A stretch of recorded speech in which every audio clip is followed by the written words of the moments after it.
கருப்பு படத்தை ஆர்ஜே பாலாஜி எழுதி இயக்கியுள்ளார். இந்த படத்துல சூர்யா, த்ரிஷா உள்ளிட்ட முன்னணி பிரபலங்களும் நடித்திருக்கிறார்கள். இந்த படத்திற்கான ப்ரமோஷன்கள் எல்லாம் பல்வேறு மாவட்டங்கள்ல சிறப்பாக செய்யப்பட்டு ரசிகர்கள் மத்தியில பெரும் எதிர்பார்ப்போடு இன்றைய தினம் வெளியாகும் என இருந்த நிலையில் தகவல் வெளியாகின நிலையில தியேட்டர்கள்ல பிரம்மாண்ட கட் அவுட்டுகள், பிளக்ஸ் போர்டுகள் எல்லாம் வைக்கப்பட்டிருந்துச்சு. திரைப்படத்திற்கு வரவேற்பு அளிக்கும் வகையில பல்வேறு ஏற்பாடுகளும் நெல்லை சந்திப்புல இருக்கக்கூடிய இந்த ராம் சினிமாஸ் திரையரங்கில் செய்யப்பட்டிருந்தது.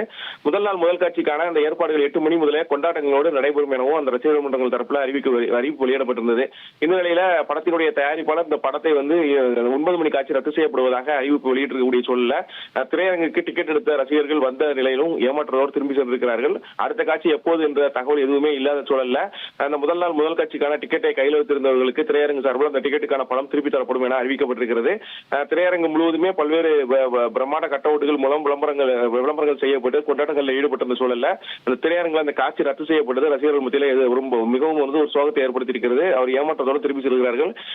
தயாரிப்பாளர் தரப்புல காட்சிகள் எப்போது என அறிவிக்கப்பட்ட நிலையில தான் அடுத்த கட்டமான நடவடிக்கைகள் மேற்கொள்ளப்படும் என திரையரங்கு சார்பில் சொல்லப்பட்டிருக்கிறது.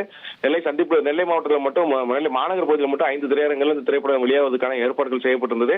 9 மணி காட்சிக்கான ஏற்பாடுகளும் செய்யப்பட்ட நிலையில திரையரங்குல படம் ரத்து செய்யப்பட்டதால வந்த ரசிகர்கள் ஏமாற்றத்தோடு திரும்பி செல்கிறார்கள்.